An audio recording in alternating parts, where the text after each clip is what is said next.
ఈ వీడియోలో నేను అసలు ప్రెగ్నెంట్ ఉమెన్స్ ఎందుకు వామిటింగ్ చేసుకుంటారో చెప్పబోతున్నాను. అండ్ విలేజెస్ అండ్ టౌన్స్లో బిల్డింగ్స్ 2 ఫ్లోర్స్ కంటే ఎక్కువ ఫ్లోర్స్ ఎందుకు కట్టరు, బిల్ గేట్స్ మ్యారేజ్ అయ్యి ఇన్ని సంవత్సరాలు అయినా ఎందుకని ఒక్క మ్యారేజ్ ఫోటో కూడా సోషల్ మీడియాలో లేదు, అండ్ గూగుల్ ఎందుకని యాపిల్ కంపెనీకి ప్రతి ఇయర్ 70,000 కోట్లను పే చేస్తుంది. ఈ వీడియోలో ఇవే కాదు, ఇంకా చాలా ఇంట్రెస్టింగ్ ఫ్యాక్ట్స్ ఉన్నాయి.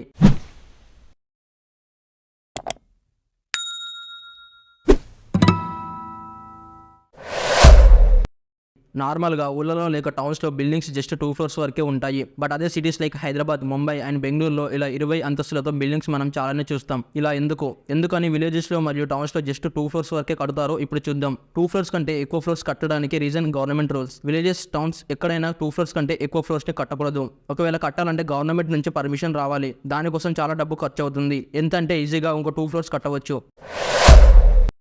ప్రతి ఇయర్ తిరుపతికి 3 కోట్ల కంటే ఎక్కువ మంది వెళ్తారు. అండ్ మీలో చాలా మంది తిరుపతికి వెళ్ళే ఉంటారు. వెళ్ళిన ప్రతి ఒక్కరు గుండు చేయించుకోవడం అయితే కామన్. మనం గుండు చేయించుకోవడం వల్ల తిరుపతికి ప్రతి ఇయర్ 150 కోట్ల ఆదాయం వస్తుంది. ఎలా అంటే మనం గుండు కోసం ఇచ్చిన హెయిర్స్ ని అమ్మేస్తారు. జస్ట్ హెయిర్స్ అమ్మడం వల్లే తిరుపతికి ప్రతి సంవత్సరం 150 కోట్ల కంటే ఎక్కువ డబ్బులు వస్తున్నాయి. అండ్ తిరుపతి ప్రసాదం లడ్డు వల్ల వచ్చే రెవెన్యూ 350 కోట్లు. అండ్ ఇప్పుడు ప్రతి ఇయర్ హుండీల రూపంలో వచ్చే రెవెన్యూ 1000 కోట్ల కంటే ఎక్కువే. యూఎస్లో ఒక అతను ఫ్రీగా పోర్షే కార్ని కొన్నాడు. అది ఎలానో ఇప్పుడు చూద్దాం. అతను పోర్షే షోరూమ్కి వెళ్ళి కార్ని కొన్నాడు. షోరూమ్ వాళ్ళకు మనీ చెక్ రాసి ఇచ్చాడు. బట్ కొన్ని రోజుల తర్వాత షోరూమ్ వాళ్ళకు తెలిసింది ఏమిటంటే అదొక ఫేక్ చెక్ అని. ఆ ఫేక్ చెక్తో కారు కొన్న వ్యక్తి ఇప్పటికీ దొరకలేదు.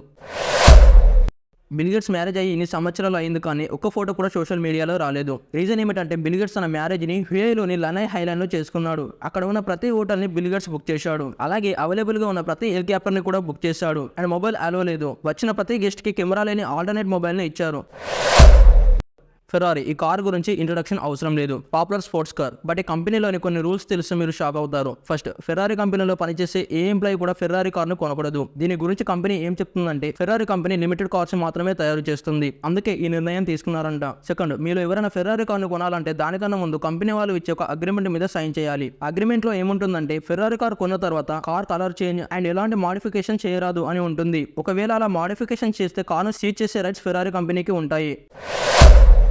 మీరు మొబైల్ కొనేటప్పుడు ఈ తప్పు అసలు చేయకండి. మొబైల్ కొనాలంటే ఆన్లైన్ అంటే ఫ్లిప్కార్ట్ అండ్ అమెజాన్లోనే కొనండి. కాదని ఆఫ్లైన్ స్టోర్కి వెళ్తే ఇక అంతే. ఎందుకంటే మనం మొబైల్ స్టోర్కి వెళ్ళినప్పుడు మనం అనుకున్న మొబైల్ కాకుండా వేరే మొబైల్ని కొనడానికి ఎక్కువ ఛాన్సెస్ ఉన్నాయి. ఎలా అంటే మనం ఆన్లైన్లో జస్ట్ ఆ మొబైల్ స్పెసిఫికేషన్స్ చూసి మొబైల్ని ఆర్డర్ చేసుకుంటాము. బట్ అదే ఆఫ్లైన్ స్టోర్కి వెళ్తే ఇలా ఉండదు. ఆ స్టోర్లో మొబైల్స్ చూస్తేనే మన మైండ్ ఒక కన్ఫ్యూజన్ స్టేట్లోకి వెళ్ళిపోతుంది. ఆ mobile displays and designs extreme లెవెల్లో ఉంటాయి. వాటినే ఆఫ్లైన్ టార్గెటెడ్ మొబైల్స్ అంటారు. వాటిలో డిస్ప్లే అండ్ డిజైన్ మంచిగానే ఉంటుంది. బట్ వాటిలో లో ఎండ్ డివైస్ లో వాడే ప్రాసెసర్ ఉంటుంది. ఎగ్జాంపుల్ వివో ఇది ఆఫ్లైన్ టార్గెటెడ్ మొబైల్. మీరు ఏ వివో మొబైల్ ని చూసినా దాని డిస్ప్లే అండ్ డిజైన్ ఎక్స్ట్రీమ్ లెవెల్లో ఉంటుంది. బట్ వాటిలో వాడే ప్రాసెసర్ 40,000 పెట్టి కొనే వివో మొబైల్ 20,000 మొబైల్లో వాడే ప్రాసెసర్ ఉంటుంది. గేమ్స్ హై గ్రాఫిక్స్ లో ఆడాలన్నా, మొబైల్ ల్యాగ్ ఫ్రీగా వర్క్ అవ్వాలన్నా మొబైల్ ప్రాసెసర్ మీద డిపెండ్ అయ్యి ఉంటుంది.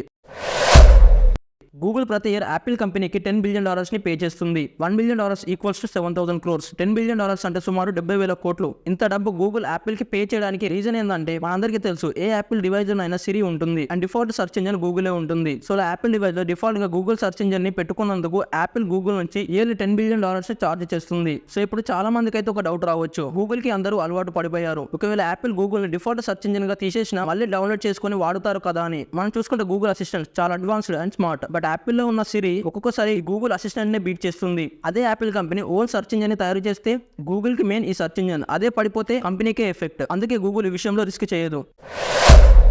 అమ్మాయిలు ప్రెగ్నెంట్ అయినప్పుడు ఎందుకు వామిటింగ్ చేసుకుంటారు? ఈ డౌట్ అయితే మనలో చాలా మందికి ఉంటుంది. అమ్మాయిలు ప్రెగ్నెంట్ అయినప్పుడు వామిటింగ్ చేసుకోవడానికి కారణం హార్మోనల్ చేంజెస్. అమ్మాయి ప్రెగ్నెంట్ కాగానే తన కడుపులో ప్లాసెంటా డెవలప్ అవుతుంది. ఈ ప్లాసెంటాలోనే బేబీ ఫామ్ అవుతుంది. సో ఇలా ప్లాసెంటా డెవలప్ అయినప్పుడు కడుపులో కొన్ని హార్మోన్స్ రిలీజ్ అవుతాయి. దానివల్ల వాళ్ళు ప్రెగ్నెంట్ కాగానే వామిటింగ్ చేసుకుంటారు. 10 మందిలో 8 మంది ఖచ్చితంగా ఏదో ఒక జాబ్ ని చేస్తారు. కొంతమంది అంటారు సాఫ్ట్వేర్ జాబ్ స్ట్రెస్ఫుల్ అని, మరికొంతమంది అంటారు మెడిసిన్ జాబ్ భయంకరమైనది అని. బట్ ఎప్పుడైనా ఆలోచించారా ప్రపంచంలోని అన్హ్యాపీయెస్ట్ జాబ్స్ ఏవా అని? ఇప్పుడు ప్రపంచంలోని కొన్ని అన్హ్యాపీయెస్ట్ జాబ్స్ ఏంటో చూద్దాం. Number 7 waiters, 6 బార్టెండర్స్, 5 furniture sales man, 4 cashiers, 3 order loader, 2 chef and number 1 labours. ప్రస్తుతం బంగారం రేట్ 10 గ్రామ్స్ కి 57,000 ఉంది. ఇది చెప్తే షాక్ అవుతారు. మన ఎర్త్ మీద ఉన్న సముద్రాలలో చాలా బంగారం ఉంది. ఇంత ఎక్కువ అంటే ఆ బంగారాన్ని ప్రపంచంలో ఉన్న అందరికీ పంచేస్తే మనిషికి కిలో బంగారం వస్తుంది. ఇప్పుడు అందరూ అనుకుంటారు ఇంకేంది సముద్రంలో ఉన్న బంగారం అంతా తీసేస్తే అయిపోతుంది కదా అని. బట్ అది పాసిబుల్ కాదు. ఎందుకంటే సముద్రంలో ఉన్న బంగారం అంతా అల్ట్రామిల్లీ పార్టికల్స్ లో ఉంటుంది. అది తీయడానికి చాలా డబ్బు ఖర్చు అవుతుంది. ఎంత అంటే ఇప్పుడు 10 గ్రామ్స్ బంగారం 57,000 ఉంది. బట్ సముద్రం నుంచి 10 గ్రామ్స్ బంగారం తీయడానికి 10 లక్షల కంటే ఎక్కువ ఖర్చు అవుతుంది.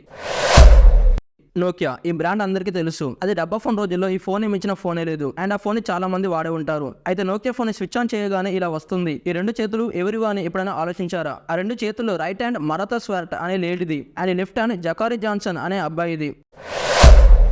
రబ్బర్ ఎంత ఇంపార్టెంట్ మనకు తెలుసు. టైర్స్ టు ఎలక్ట్రానిక్స్, ప్రతి వస్తువులో రబ్బర్ ఉంటుంది. రబ్బర్ ని వాడకుండా ఏ వస్తువుని తయారు చేయలేము. బట్ మీలో ఎంతమందికి తెలుసు రబ్బర్ చెట్టు నుంచి వస్తుందని? ఇప్పుడైతే రబ్బర్ ని ప్రొడ్యూస్ చేయడం ఈజీనే. బట్ 19th సెంచరీ కంటే ముందు రబ్బర్ ని ప్రొడ్యూస్ చేసే చెట్లు బ్రెజిల్ కంట్రీలోనే ఉంటుండే. ఈ కంట్రీ అయినా బ్రెజిల్ నుంచి ఇంపోర్ట్ చేసుకునే వాళ్ళు. అప్పట్లో ఇది పెద్ద మోనోపాలీ. అయితే బ్రిటిషర్స్ కి ఇది నచ్చలేదు. సో బ్రిటిషర్స్ హెన్రీ వికమ్ ఈయన బ్రెజిల్ లో రబ్బర్ ప్లాంట్స్ ఫీల్డ్ లో ఆఫీసర్. బ్రిటిషర్స్ ఆఫీసర్ ని కొనేసి ఒక క్రూజ్ షిప్ అంతా రబ్బర్ ప్లాంట్స్ ని అండ్ సీడ్స్ ని స్కాన్ చేయించారు. అప్పుడు బ్రిటిషర్స్ చేసిన పని వల్లే రబ్బర్ ఇప్పుడు చీప్ దొరుకుతుంది.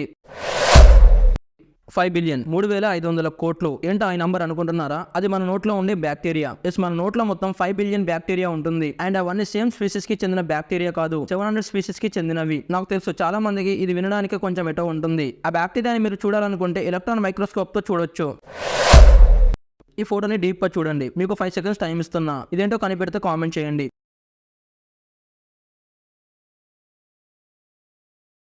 ఈమె ఒక హ్యూమనాయిడ్ రోబోట్, పేరు సాలు. దీన్ని తయారు చేసింది ముంబైలో ఉన్న computer science student Dinesh Patel. Sophia ఈ రోబోట్ గురించి అందరికీ తెలిసే ఉంటుంది. ఇదొక advanced humanoid robot. Dinesh Patel తయారు చేసిన ఈ సాలు హ్యూమనాయిడ్ రోబోట్ కూడా సోఫియా హ్యూమనాయిడ్ రోబోట్ లానే వర్క్ అవుతుంది. బట్ దానంత అడ్వాన్స్డ్ అయితే కాదు. సాలు రోబోట్ మొత్తం 37 లాంగ్వేజెస్ ని మాట్లాడుతుంది. అందులో 9 మన ఇండియన్ లాంగ్వేజెస్ అండ్ మిగతావి వేరే కంట్రీ లాంగ్వేజెస్. దీనిలో గ్రేటెస్ట్ థింగ్ ఏంటంటే ఇప్పటి వరకు మనం చూసిన అన్ని హ్యూమనాయిడ్ రోబోట్స్ ని మెటీరియల్స్ తోనే తయారు చేస్తే దీన్ని మాత్రం బయో వేస్ట్ నుంచి తయారు చేస్తాడు.